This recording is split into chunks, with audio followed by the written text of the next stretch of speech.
Last year I was praying about how I can share my testimony, and then something unexpected happened. I was asked to share my testimony in church. Now this was terrifying. I'd never spoken about my faith in public before, but I did it, and I was really pleased that I did. But now I want to take it further, and I want to share that testimony with you in this video. It's not easy to open up and share something so personal, but I think it's really important to share our testimonies. That's what really helped me when I found my faith. So I hope that my testimony will help you too. I've always believed that being a good father is more than being a provider and a protector. A good father should prepare his children for the world.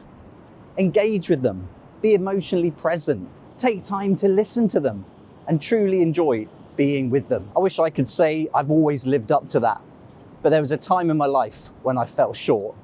Back in 2016, my wife and I just gave up everything we owned, sold everything, and we moved to Cambodia, where we set up a social enterprise. We felt like we were where we belonged, making a difference. It was just such an exciting time. But just 3 years later, we lost everything. Our home, our sense of purpose, our new lives. We came back to the UK with nothing. We had to start again from scratch, rebuying all the things we'd sold or given away. Our choices had led us into a trap, and we just couldn't seem to escape. Everything started to feel like a battle. Through it all, I tried to carry the weight myself. Take control, be a man, step up for my family. I kept telling myself to hold it together, keep going, push through this difficult time and just keep working. And then not long after we'd been back in the UK, we found out my father had been diagnosed with cancer, and it was just a few months later that he passed away. That weight got heavier, and I just wanted to take the pain away that my mum was experiencing, but I knew I couldn't. During that time, there was a moment that I knew I'd lost my dad, but I realised that my children were losing theirs too. I knew I needed to step up more than ever now, but nothing I tried would work. Nothing would get me out of this dark place I was in. I started to get stressed out over small, meaningless things. I was pushing away those that I loved and burying myself in my work. At this point, I was totally adrift, lost at sea, and slowly heading far away from the man and the father that I wanted to be. I can honestly say this was one of the lowest points in my life. And it was at this time that I came across a quote by someone called Nick Freitas. The quote said, "A father should be the calm in the storm, not the storm." That quote hit me so hard because I realized that I had become that storm he was talking about. I really stopped and looked seriously at me, myself, my situation after hearing this quote. But it was something more than a quote that got me thinking. Nick Freitas shared it as part of his testimony during a podcast on the Sean Ryan Show. And during that podcast, he talked about how important faith was and how it got him out of his dark place. I was an atheist back then, but I was desperate and willing to try anything. So I prayed for the first time, not because I had some grand revelation or felt God in my life, but because I had nothing else to lose. I bought a Bible. I started reading it. And I kept praying and calling out to God, asking for him to help me, to give me the strength I needed, to help me become that better man, that better father, that better husband I wanted and needed to be for my family. I surrendered myself and my problems to him. Now, after doing that, things didn't change immediately overnight, but slowly and quietly, things began to change. I started to sleep better. I wasn't getting angry at the world or losing my patience with silly things. And I was starting to feel present again. And to my surprise, I found something else, something I didn't expect. I found a peace like I'd never experienced before. My family and those around me started to notice a change. And I knew exactly where that came from. That change wasn't from me. That change came from God. He rescued me, drifting right where I was in the middle of my storm. And slowly, he guided me back to shore. I've learned through this that although life can feel chaotic, unpredictable, sometimes even cruel, God's there for us with a peace and strength that we could never imagine. This abundant source of peace can shift our focus away from the noise and negativity of the world. And if we let it, it will direct us back to what truly matters. Now, trying to explain that peace can be really difficult, because in a world where strength is seen as noisy, bold, purposeful inaction, peace can be seen as a weakness. But it really isn't, because peace, especially in adversity, is strength. Think of a rock in a stormy sea. It stands there calmly while the waves crash violently all around it. And in the same way, a father's calmness isn't passive or soft. It's the stabilizing force that his family need. It's a deliberate choice to absorb the chaos, be the safe harbor during the storm, and a beacon of light that they can aim for when they're in trouble.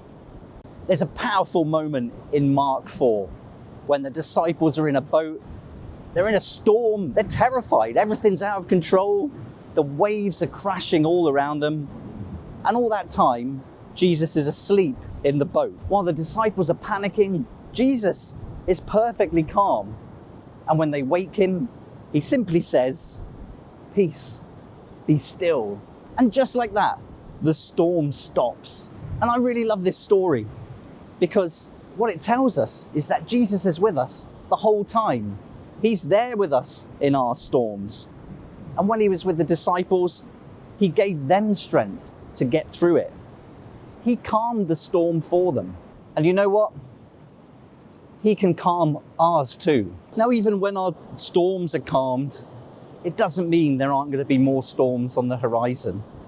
And last year, my family and we were back on track. Everything was going great. I was out of that dark place now. I wasn't angry, isolated, confused anymore. Everything was great. But then my mum got ill, and just a few weeks later, she passed away. I would never have got through that time without Jesus by my side. The strength and the peace he had given me before, that was still with me. And it was growing, bigger than ever before. Looking back, this time should have been even more difficult than when my dad passed away. But it wasn't. Somehow everything felt under control. I still had the same problems, the same emotions that I had when my dad passed. But this time, I wasn't taking all the problems on my own. I was sharing it, and God was carrying it with me. This year, I've really been focusing on praying and reading the Bible. And reading the Bible every day has totally changed my life. And one verse that I keep going back to, especially as a father, is 1 Corinthians chapter 16, verses 13 and 14. Watch ye, stand firm in the faith, quit you like men, be strong, let all that you do be done in charity. It's so powerful. We're called to be alert in a fallen world, be anchored in our faith, be courageous and bold how we share it, be strong. But that's not all, because it's telling us we have to do all of that in love. We have to lead with love. In 1 Corinthians, Paul is saying all that you do, not just some of what you do, everything you do should be done with love. Because strength without love, well, that can easily become another storm. But strength with love, that can quickly become something others can rely on. And that's what I want to give to my family. Not perfection or all the answers, but someone they can rely on. Someone who stands firm, loves deeply, and trusts God. I've learned that I can turn to the ultimate Father for the peace and strength I need to carry on. That peace doesn't make our problems disappear. But what it does do is remind us that we no longer have to face those problems on our own. Now, this isn't just my experience.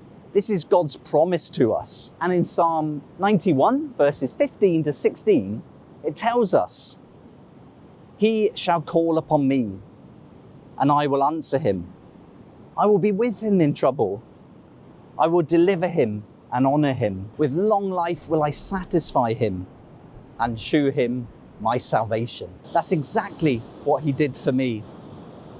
So if you're feeling worn down, lost, or adrift like I was, know this: God sees you. He hasn't left you. And no matter how far off course you feel, he wants to bring you home. All you have to do is reach out to him. I'm still growing as a father, and sometimes I fail. But by God's grace, I'm learning not to be the storm my family have to navigate, but the calm that guides them through. Thank you so much for watching my testimony. That's it for today, and I look forward to seeing you next time.